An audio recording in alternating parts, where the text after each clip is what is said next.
House functioned with a diminished Biden in charge. Aides kept meetings short and controlled access. Top advisors acted as go-betweens, and public interactions became more scripted. The administration denied. Biden has declined. So let's take a look. During the 2020 presidential primary, Jill Biden campaigned so extensively across Iowa that she held more events.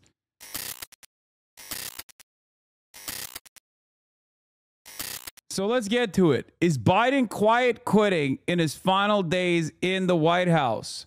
Now, this is a media coverage over the Wall Street Journal article that came out yesterday that dove into the way that Biden's handlers have managed his obvious mental decline. You a hater. Wasn't Japan the only country you glazed and the rest you've been hating, bruh?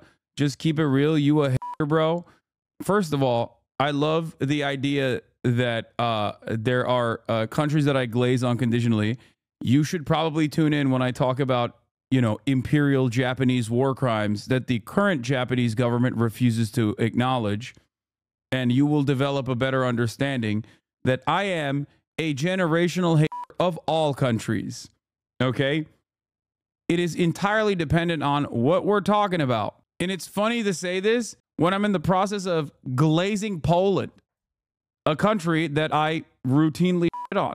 So, make no mistake. I live in the United States of America, and not a day goes by when I shit without me shitting on America. Anarchist Piker hating the state for real.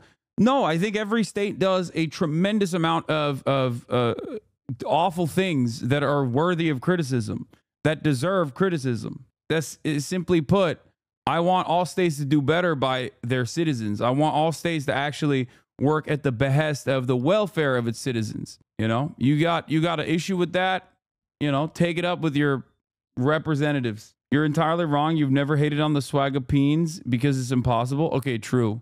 Pinoy gang, till the day I die. Swagapinos, rise up. All of these sort of walls up. Yeah. And the walls kept getting higher and higher as the years went on. This is the biggest scandal in America. And the level and volume of people who dedicated themselves to lying. What's the point of being a hater like you are? I don't know, man. Are you happy? Don't talk about my Polish country, you glazing. I don't know. You just a hater. Keep it real. What's the point of being a hater like you are? I don't know. Are you happy with your government? Polish chatter? You think it's good? You think things are going well? You got everything you want? I don't live in Poland. Wait, why the f are you defending Poland if you don't live in Poland? We moved when I was 2. Okay, well, whichever country you live in now, are you happy with your country? Are you happy with the way that things are going? You think, you'll retire at a reasonable age? You think you'll own a home? Kinda. Okay, even kinda means that there's still room for improvement, don't you think? I've never met a single person that has ever been like, no, I love everything that the government does. Everything. There's nothing better can happen. Even liberals have issues. And they're the most good things are not possible ass people I've ever met. So yeah, now you understand. This is the same way Alman Turks talk about Turkey. Should I join the Teamsters as an Amazon employee? Yes. All right, let's continue. To everyone at home about this man's condition for 4 straight years up through this summer is breathtaking. It's a scandal of epic proportions. And it's a fair question to ask. Who is running the country? Who has been running the country?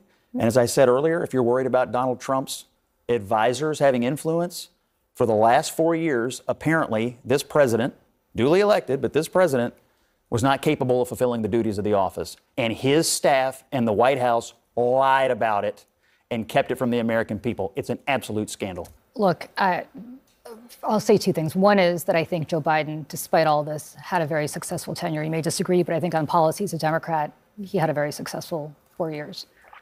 But there's a bigger problem here.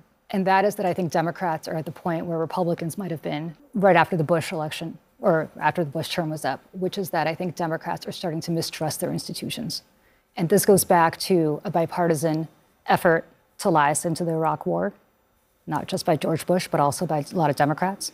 It has to do with the fact that Barack Obama did not hold anybody accountable after the 2008 crisis, which also happened in George Bush's watch, but he became president. He never threw. I guess they're slow walking themselves into some semblance of recognition. You know, I don't know. Like, it's a little bit too little too late.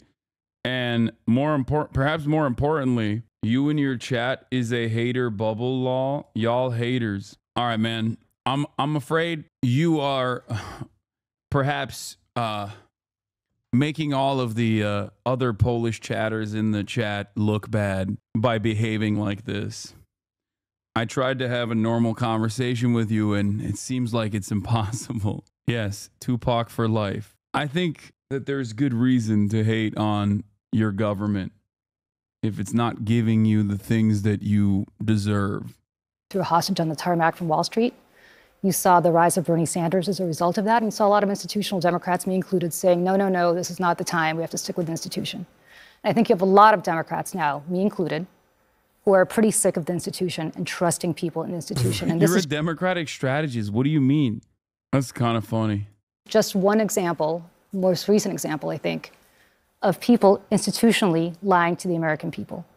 And what you're ultimately going to see, and I don't have a problem saying this as a Democrat, you see a Tea Party version rise up in the Democratic Party based on the fact that this is yet another marker of people just not trusting our leaders anymore. And I'm sorry to say that, but I think we brought this on ourselves. Yeah, I remember so distinctly when the Wall Street Journal's first story came out and the uproar about it among Democrats and the anger that they were making things up. In this story, they have multiple sitting members of Congress on the record talking about how they hardly ever heard from the president. They're chairmen of their respective committees, going all the way back to the Afghanistan withdrawal. I mean, this is something that they told the public was a Joe Biden decision. And according to this article, he was not really a huge part of rationalizing it, even to his own party among the elected officials. But I think there is, like, I don't know if everybody's looking at me like I'm supposed to be defending the Democrats right now. No. Because, like, I think the interesting thing about this entire question is, like, when even the Democratic institutionalists realized, like, this dude can't be president, they said he can't be president, and then didn't blindly defend him. You know, he would have been running for a second term except for the Democratic Party. And now and there were people who always thought that this man could not be president now, right? But that is not up to, well, that could be up to the cabinet, right? And we were lied to, but I don't know how to defend that because I didn't think he should be president for a second term. I think that the party, when people realized that he could not do the job of president, they did something about it. There were a lot of people, even at that time, still defending his ability to run for president again. Some people even suggested that it didn't matter whether or not he could continue as president, that he should continue to run. Even after that disastrous debate on this network, there were some people being like, oh, he had a bad night. He had a bad night. You know, and one of the quotes in that Wall Street Journal piece was, you know, there are good days and bad days. Today's a bad day. We'll deal with this tomorrow. The problem is tomorrow never came. It was just one bad day after another after. I like the media that basically played the role of lying to the American public so routinely about something that was incredibly easy to comprehend. Like, it's just something you can't hide. When the president has his brain leaking out of his ears, you just can't hide that. You know, it's so visual. It's so graphic that the dumbest American can be like, I know what that's like. That's just like my grandfather, you know, years before he passed away, or maybe months before he passed away. You just can't hide that reality. And they, I think, did a terrible job of trying to do their very best. Okay. I think they try to do their very best on this. And now they have to play ass covering. They have to turn around and be like, oh, well, how could we have known? How could we have known? How could we have foreseen this? What? Why are you not hyping up the Neuro Subathon? What the f? I have no idea what you're talking about. Why do chatters randomly come in here and just like ask me the dumbest questions of all time? What are you saying? I have no idea what you're talking about. You must stop getting randomly woman guide. You're right. Anyway, would you say this is relatable to the FDR polio cover up? Do you mean as in FDR was like hid the truth that he was in a wheelchair No, it's not. Because FDR hid the fact that he was in a wheelchair and couldn't walk because the American public, he thought, would see him as a weaker candidate. It had nothing to do with his brain capacity. This is far more consequential. I don't give a f if the president's in a wheelchair. Okay? I care if the president's brain is working. FDR, on the other hand, his brain definitely was working. It's just that he was worried, and because he correctly identified that Americans would consider him to be weak if they saw him incapable of walking. Very different. Anyway, how the White House functioned with a diminished Biden in charge. Aides kept meetings short and controlled access. Top advisors acted as go-betweens, and public interactions became more scripted. The administration denied. Biden has declined. So let's take a look. During the 2020 presidential primary, Jill Biden campaigned so extensively across Iowa that she held more events. She held events in more counties than her husband, a fact her press secretary at the time, Michael LaRosa, touted to a local reporter. His superior in the Biden campaign quickly chided him.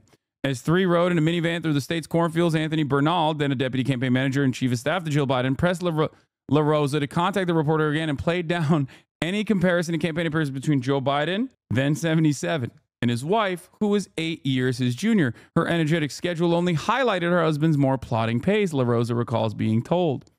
The message from Biden's team was clear. The more you talk her up, the more you make him look bad. A small correction foreshadowed how Biden's closest aides and advisors would manage the limitations of the oldest president in U.S. history in his 4 years of office.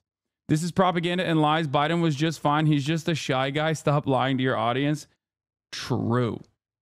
It's true. Problematic age gap is so funny to say about someone who is like 7,000 years old and someone who is 6,999 years old. Okay. To adapt the White House around the needs of a diminished leader, they told visitors to keep meetings focused. Interactions with senior Democratic lawmakers and some cabinet members, including powerful secretaries such as Defense Lloyd Austin and Treasury Janet Yellen, were infrequent or grew less frequent. Some legislative leaders had a hard time getting the president's ear at key moments, including ahead of U.S.'s disastrous pullout from Afghanistan. Senior advisors were often put into roles that some administrative officials and lawmakers thought Biden should occupy, with people such as National Security Advisor Jake Sullivan, Senior Counselor Steve Ricchetti, and National Economic Council head Lael Brainerd, and our predecessors frequently in the position of being go-betweens for the president. So basically, this caretaker government ended up delegating responsibility to appropriate parties, which is why you saw a bunch of stuff that was inconsistent with the 60-year track record of Biden in office. Very important to understand. This is why I've always maintained the position that, like, it's not the president that is like a standalone figure that ends up dictating policy, although the bully pulpit is probably one of the strongest parts of the presidency. And if you are diminished in your mental faculties, you are not going to be able to use the bully pulpit to whip Congress into shape, to dominate public understanding. Having said that, however, there were opportunities here, like, for example, Elizabeth Warren and Bernie Sanders and the formative role that they played in this administration. Labor was basically given out, contracted out to Bernie Sanders, and we saw the results of that. FTC, Elizabeth Warren, we saw the results of that. There were plenty of good things in terms of consumer protections that happened under this administration, and that was because Biden simply wasn't up to the task. So there is some benefit to this. There is some benefit to having this, old man running the show, but not really running it at all. But there was a tremendous amount of awfulness that also took place. The awfulness, of course, came in the form of foreign policy. Okay? They run the show. It wasn't Biden's own personal brand of ultra-Zionist tendencies that caused our relationship with Israel to get kicked into overdrive. It was that the people closest to him in his inner circle also channeled that opinion. Okay? The supposed brain trust, the supposed foreign policy, the foreign policy geniuses. Presidents always have gatekeepers, but in Biden's case, the walls around him were higher and the controls greater, according to Democratic lawmakers, donors, and aides who work for Biden and other administrations. There were limits to who Biden spoke with, limits on what they said to him, and limits around sources of information he consumed. What outlet published this article? Wall Street Journal. We're reading it for free off of archive.ph. Throughout his presidency, a small group of aides stuck close to Biden to assist him, especially when traveling or speaking to the public. They body him to such a high degree, a person who witnessed it said, adding that the hand-holding is unlike anything other recent presidents have had. The White House operated this way even as the president and his aides pressed forward with his re-election bid, which unraveled spectacularly after his halting performance in a June debate with Donald Trump, because 60 million Americans in real time saw that the current president was completely incapable of running the country, let alone putting on his own fucking clothes. Okay? The only similarities that I can point to is basically Ronald Reagan in his second term when he had, signs of Alzheimer's or dementia. Here's me calling out Morning Joe. That we ask the same questions about this man I love, respect. Bro, take it out of your mouth before you talk into the microphone. Jesus Christ, I'm having a hard time hearing what you're saying over the guac 3000 that you're applying to Joe Biden's shriveled old penis. Oh my Lord, dude. He's got tears. He's got tears because it's jammed up his fucking throat. He's gripping, dude. Holy moly. Make no mistake, this was after Americans had already realized that the game was up. Anyway, Vice President Kamala Harris replaced him on the Democratic ticket and was decisively defeated by Trump in a shortened campaign, leaving Democrats to debate whether their chances were undercut by Biden's refusal to yield earlier. This account of how the White House functioned with an aging leader at the top of its organizational chart is based on interviews with nearly 50 people, including those who participated in or had direct knowledge of the operations. Many of those who criticized Biden's insularity said his system nonetheless kept his agenda on track. White House spokesman Andrew Bates said Biden earned the most accomplished record of any modern commander-in-chief and rebuilt the middle class because of his attention to policy details that impact millions of lives. Bates, who rejected the notion that Biden has declined, added that the president has often solicited opinions from outside experts, which has informed his policy making. He said it is the job of senior White House staff to have high-level meetings regularly and that they were executing Biden's agenda at his direction. He also said that staff alerted the president to significant negative news stories. Bernal, via the White House press office, declined to comment. This is a lie. They literally limited his interaction with the outside world. They also limited the negative press coverage. It's like a child. We had like a kid running the country. There were good days and bad days. The president's slide has been hard to overlook. The structure was also designed to prevent Biden, an undisciplined public speaker throughout his half-century political career, from making gaffes and missteps that could damage his image. As you guys know, Andrew Bates also famously said this, my favorite tweet of all time, to answer the question on everyone's minds, no, Joe Biden does not have a doctorate in foreign affairs. He's just that fucking good. White House senior deputy press secretary and deputy assistant to the president. And my goat, Andrew Jedediah Bates. We beat Medicare. Okay. So this entire article details how they limited Biden's public interactions, how they sheltered him from the truth, and how because Biden was woefully incompetent and genuinely demented, that basically most of this administration's achievements and most of the steps that they took were not directed at the top by Joseph Robinette Brandon. What is happening with this piece? What the hell? But instead, they were handled by specialists that were placed in front of him. It's something that we already knew, and it's something that we talked about, and it's something that was very easy to predict.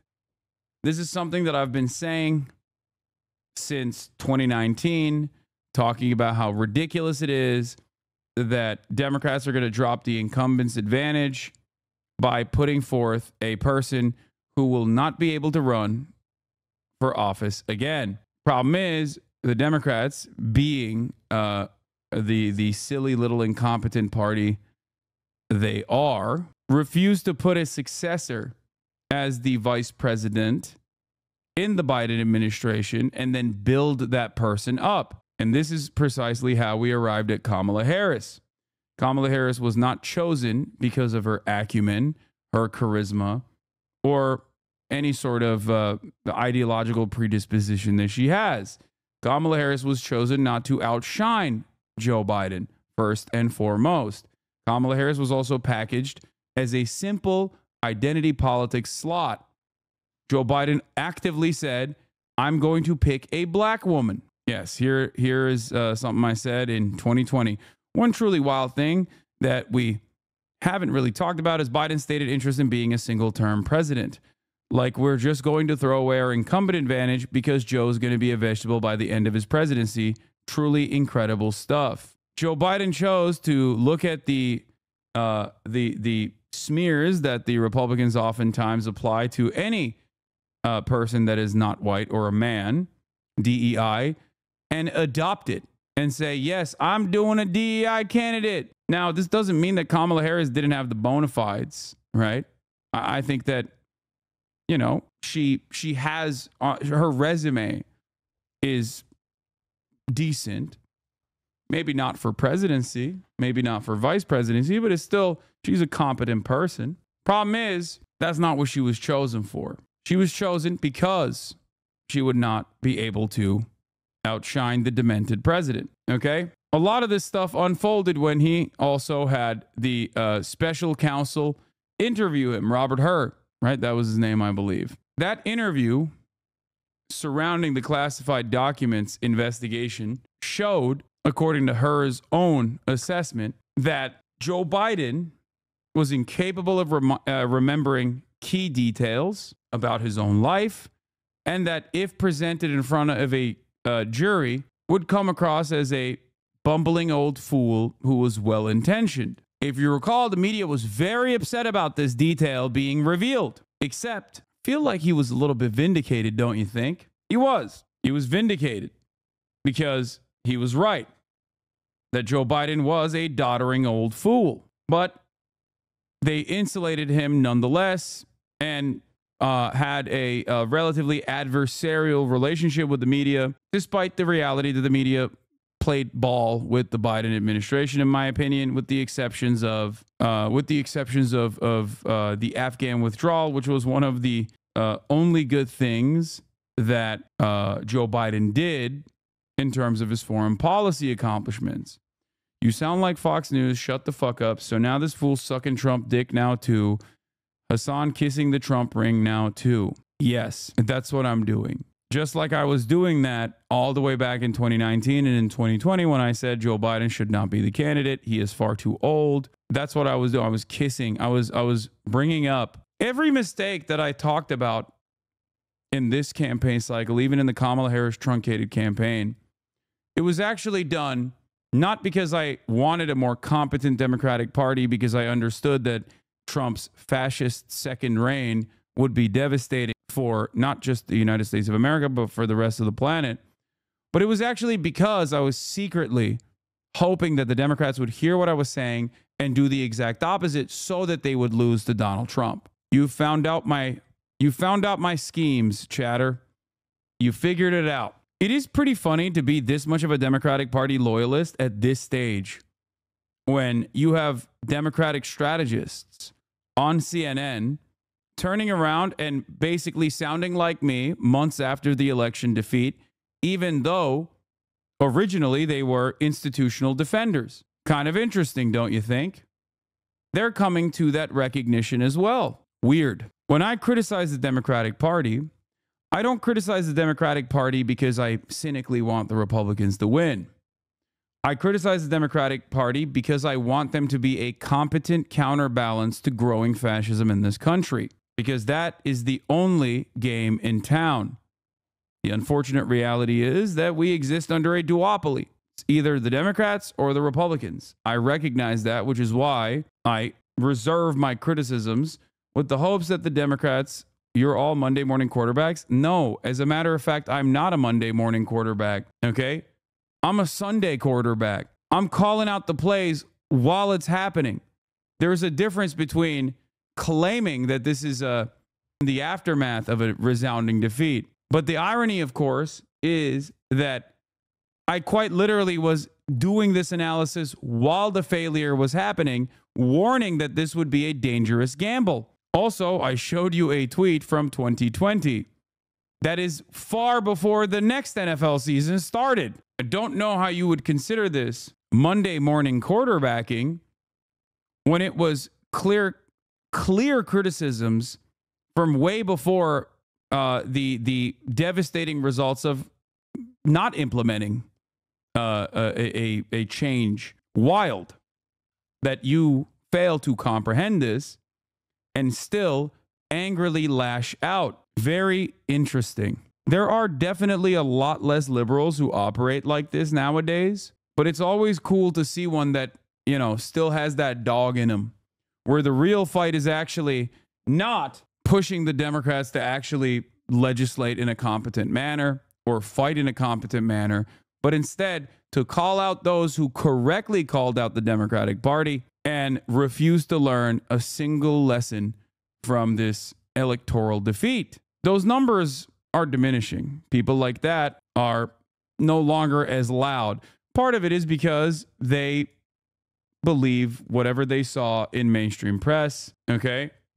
And they were horrified with the reality they thought they existed in when they obviously had to inevitably reckon with the reality that actually does exist. You were all over Kamala's nuts when you thought she'd win. I don't think this person has watched any commentary from me because I was not.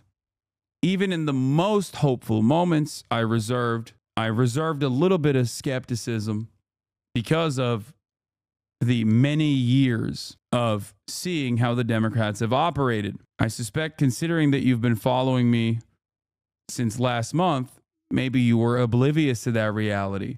Or perhaps even funnier, you literally left the community, which you didn't, but it would have been even funnier if you had left the community because I was criticizing Kamala, only to come back in now. The woke agenda has ruined everything in NA. It's true.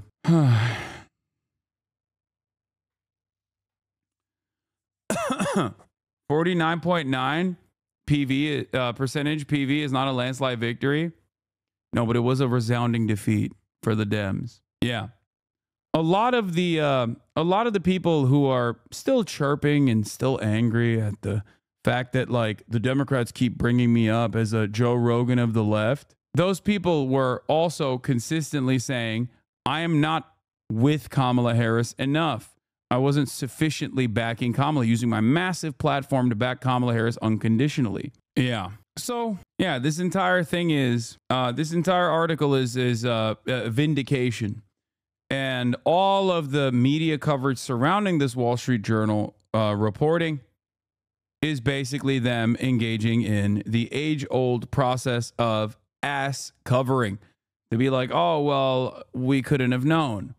Or, oh, well, you know, maybe he wasn't that bad. Or if he was that bad, well, it's really fucked up that they didn't let us know that he was that bad. It's not our fault. And the irony of the story is that Joe Biden's mental faculties being diminished wasn't a secret. It was something that even the dumbest Republicans were aware of. Ewok Bandit, thank you for the 10 gifted subs.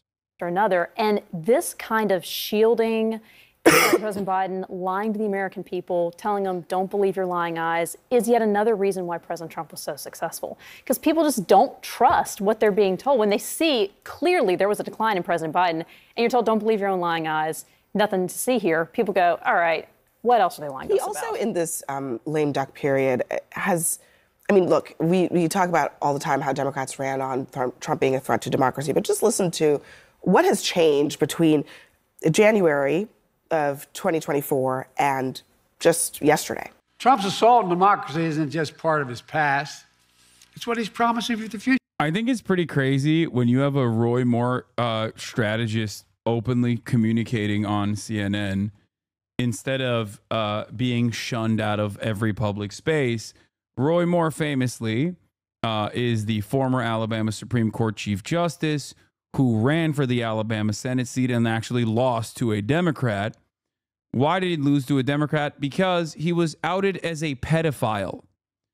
That is wild. That is wild that like a Roy Moore staffer goes on CNN and gets to do commentary. What is going on? The media keeps saying we are hemorrhaging support. We are hemorrhaging support. People no longer trust us, without recognizing that perhaps this plays a role in why people no longer trust you.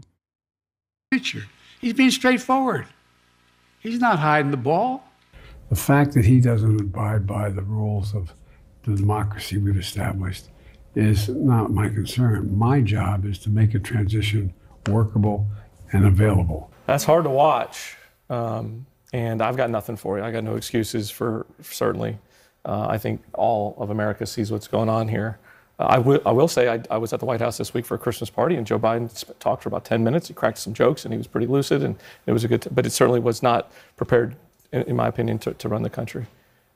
I do think we need to go back to the conversation that was happening on the campaign trail, and that's about Republican former Georgia lieutenant governor talking to a Republican strategist side by side with a Republican pedophile campaign strategist. Okay, a campaign strategist for a Republican pedophile. This is what CNN is at. This is the grouping that they thought. This is the grouping that they thought would provide reliable commentary. They're giving it to the Republicans. They're like, well, you guys called this out, so here's your opportunity to have this conversation. There are a shit ton of people. There are even Democrats who called this out. Have Castro on. I don't care that these guys are, never Trump Republicans or whatever. I just don't give a shit. There are even Democrats who called this out early on. Fuck it, have Dean Phillips on. You know what I mean? Have Cenk on. Have members of the left on this panel. Yeah, Fidel Castro. That's what I'm talking about. Age limits. I think we've got to start figuring out what that looks like. Boardrooms that have billions and billions and billions of dollars of investor money does that. And I know we talk about voters need to have the right, the opportunity to cast those votes. But I do think age limits on that position, it is the most demanding job anybody's ever held in their entire life. I'm not for age limits because I do think voters, that's something you can easily. There are here. I just want you to understand there are 3 Republicans on this panel and like 2 conservative Dems. What is this panel? Who is this panel for? Like, it's kind of funny because like all this stuff is not actually working to chip away at Fox News's base. Fox News' audience. Like, Fox News audience members are not going over to CNN and being like, well, these are our guys on there. Let's watch CNN now. Like, they still think it's the Clinton News Network. Okay? It's just not, this is not actually bringing ratings back. Discern. And people were discerning that when they were turning against Joe Biden.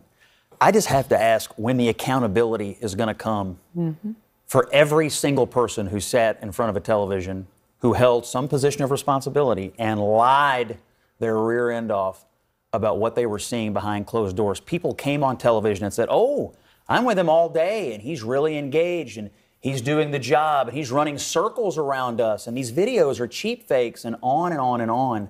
Brazen lying by people who work for our government, and they lied to us about it. What do you have in mind in terms of accountability? I don't know, but if I were in Congress or... I noticed a few months ago, everyone on CNN is either a Republican, a former Republican, not by their choice, or a Democrat who really wishes they could be a Republican. Yes, it's not just CNN, it's MSNBC as well. Many of the panelists in mainstream media are occupied by former Bush communication strategists, campaign managers for Republicans. They rarely ever have. It's most of mainstream media. Fox News is dominated by current Republicans, and every other mainstream outlet is dominated by former Republicans and also current Republicans alike. It's crazy. It's actually wild. And it's not, you're all kissing the ring now. It's disgusting. What? Brother, I don't think you can understand. For all you ring kissing clowns, Fox lied about everything. You're all kissing the ring now. It's disgusting. I don't think you understand anything that's going on. I'm going to be honest with you. I'm sorry, but I think you're a little confused. And maybe your brain is short-circuiting a little bit. And it's understandable, especially if you just ate a fucking steady mainstream media diet of thinking Kamala Harris was doing Brad Summer. And then when your expectations were not met with the reality of a resounding defeat, you are now looking desperately to lash out at anyone and everyone.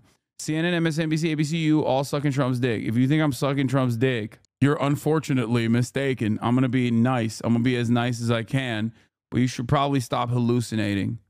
Okay? As I have said time and time again, the reason why I dislike the Democrats is because of their closeness to Republicans. I am the only one who actually dislikes the Republican Party. Democrats who regularly hug and kiss the Republicans and try to present themselves as Republican adjacent, I despise them because of their proximity to the Republican Party and their agenda. Okay? Nobody, if given the opportunity between the diet version and the full strength soda, is going to go with the diet soda. Everyone's going to go with the full strength soda, in the words of Felix Biederman. The Democrats have consistently tried to retriangulate their image as a lighter version, a softer, more smarmy, elitist, smug, technocratic version of the Republican Party, and they keep failing over and over and over again. Oh my God, everybody stop hyper-focusing on the analogy by being like, oh, you don't understand. I prefer the diet soda. Says you like diet soda, except soy cucks.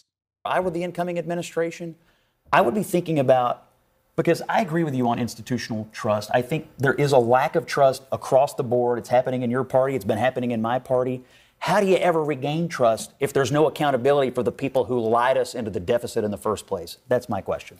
And if I'm a Democrat, I would never hire anyone who helped perpetrate this to be in a future administration. How can you regain trust of the American people if you're putting the exact same people back who lied to them? I think you're opening up a Pandora's box if you want to start investigating people who lie on behalf of their president, because one day there's going to be a Democrat in office after Donald Trump leaves, and I promise you don't want that to be happening to your party. But I will also... I mean, I don't think the people give a shit. Yeah, I love that. Don't threaten me with a good time, please. Also say, to your point, I don't agree with that. You don't? You Because- think Donald Trump's been honest and the people around him have been honest? Here's what I think. If you go to work for the government and you stand up at the podium like Kareem has done and knowingly and fully lie to the American people because you know full well what you see behind the scenes and what you're saying in front of the podium, I mean, maybe the accountability is they never get hired again. Like it was But the largest inauguration crowd in the Is that as history. consequential as this? But it's a lie. But it's a lie.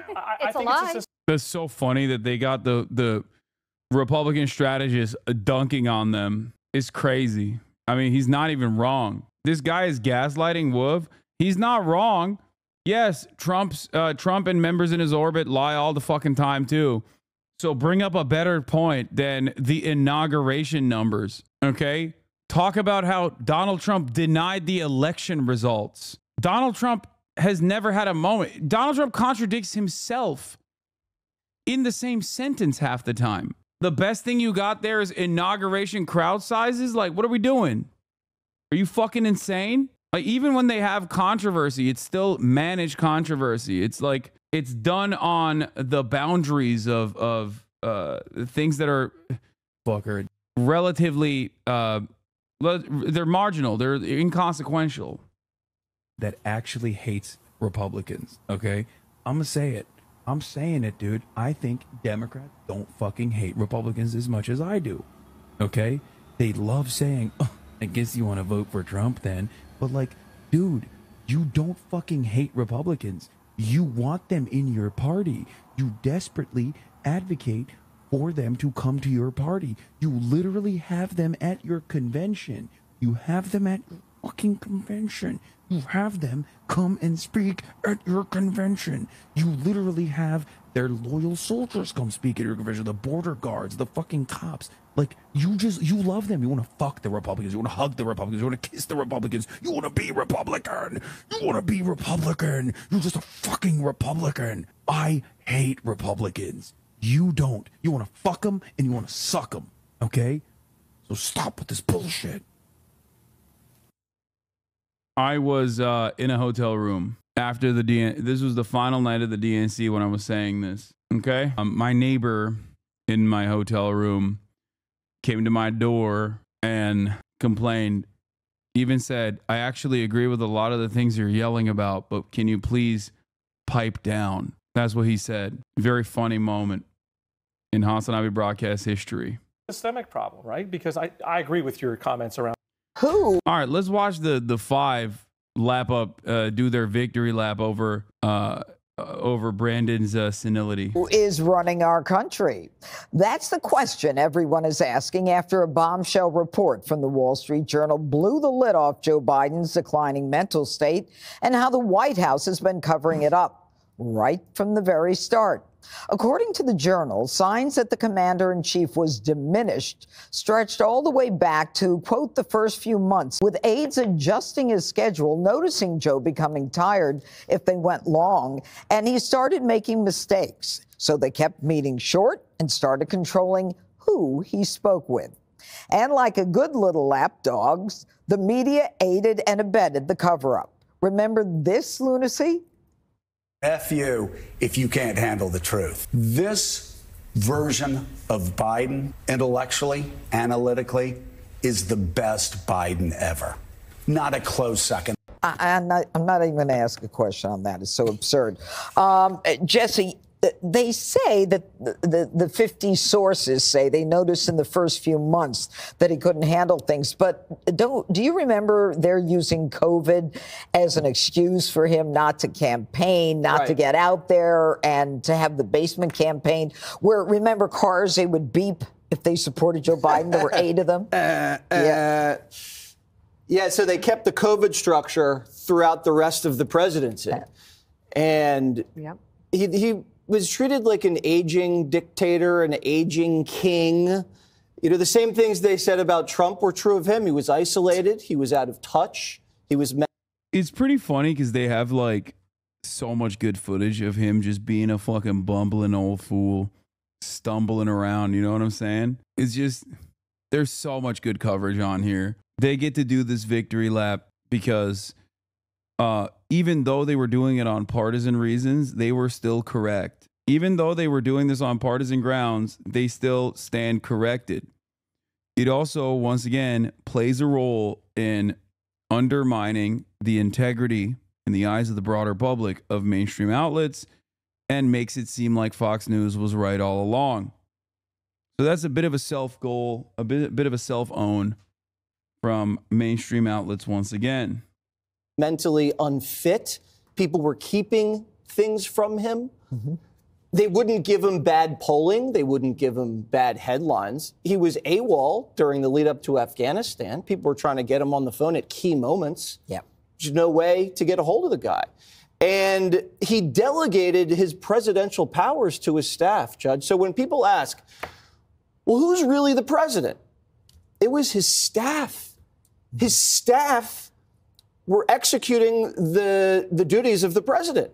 And I think it was April 2021, right out of the gate, they were canceling meetings because he was having a bad day. So all this conspiracy theory about, Joe Biden shot, he's a puppet, it was true. I mean, at this point, we're going to find out he stole the election from Trump. At this point, the way things are going. Jesse? I'm just saying the way things are going, I wouldn't be surprised if we found that. You know, the amazing part of it, Charlie, is that Jill Biden was in charge of the one cabinet meeting they had in 11 months. Jill Biden was the one who campaigned in 2020. She out-campaigned her husband, Joe. Jill Biden is the one that people had to go through to get to. Jill was one who they had to go through to get to Joe. Why was she so desperate for this?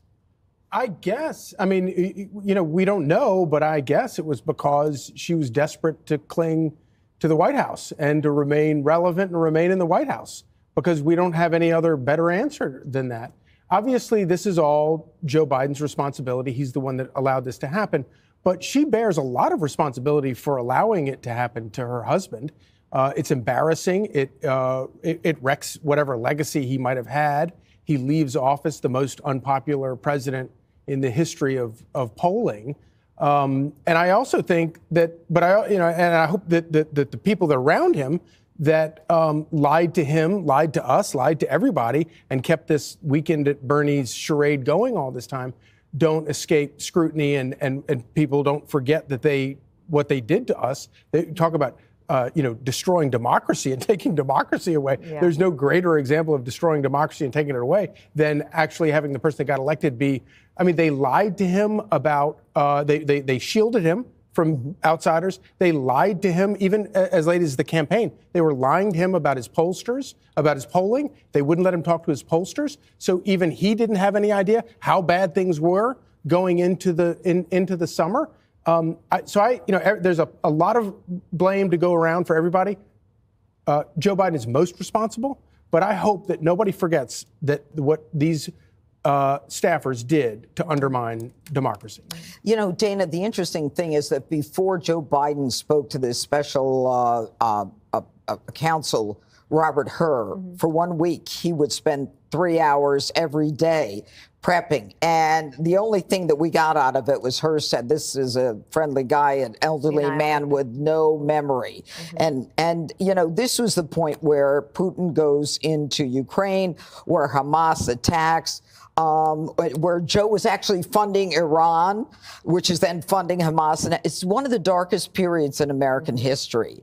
And yet Joe is still there clinging to power in the last, 5 weeks or whatever it is. What do you think he's trying to do now? I just had a thought that occurred to me, so let me just use my words here and see if I can get it out. When the Robert Hur report came out, do you remember there was a fury from the White House that Merrick Garland let it go out? And I have to wonder if Merrick Garland made sure it went out so that he at least would have been like, yeah. They can't even be right. Like they still have to basically, engage in some level of fucking, some kind of conspiratorial reach, even when they're on the correct side, even when history has vindicated their position. Trying to tell people, like, this was what was happening. One of the things in the article is that they scripted his interactions with his defense secretary, Lloyd Austin. No wonder Biden had no idea Lloyd Austin was missing in action for 3 weeks. They never spoke anyway, and if they did, there was a script. It's not a call center. He didn't have a way to communicate directly with his Treasury Secretary. No wonder they never talked about inflation as a problem for Americans. You had the chief of staff saying it was a high-class problem. Then you think of those historians who would visit the White House, including writing speeches for Joe Biden, and telling him, you could be bigger than FDR. They weren't trying to have historical analysis. They were trying to make history with somebody who couldn't make his own decisions. Think of these people also. Annie Linsky of the Wall Street Journal wrote a piece 2 weeks before the debate between Biden and Trump, where the charade is exposed. And the White House came down on her like a ton of bricks. And she had said, like, I wrote this not because I wanted to hurt Joe Biden. It was like more in sadness than in anything. I'm having to write this. I have 40 sources, and I'll never forget that. The spokespeople from the White House just trying to destroy her reputation and her life. What sweet justice for Annie Linsky and her co-writers there. The last thing I would say is Kamala Harris is absolutely complicit in the cover-up. Exactly. And that's where I was going to Jessica. What happened in this White House was something that I don't think America has seen ever. We all knew what was going on. We sat at this table and actually thought about what was clearly the cognitive decline of a bobbling, dithering man. And then we were. How much blame would you assign to Biden versus the staffers over the genocide? I still assign all the blame to Biden. I don't give a fuck. I don't give a fuck that Biden was mentally diminished. It's the same with George W. Bush. George W. Bush is still the signatory, okay? George W. Bush, regardless of how stupid he is still signing off on all of these war crimes. I don't care that it was Dick Cheney that was the mastermind. I hate both of them. And also the staffers suck too, make no mistake. I'm just saying that there is no abdication of responsibility, okay? Anyway, this is boring.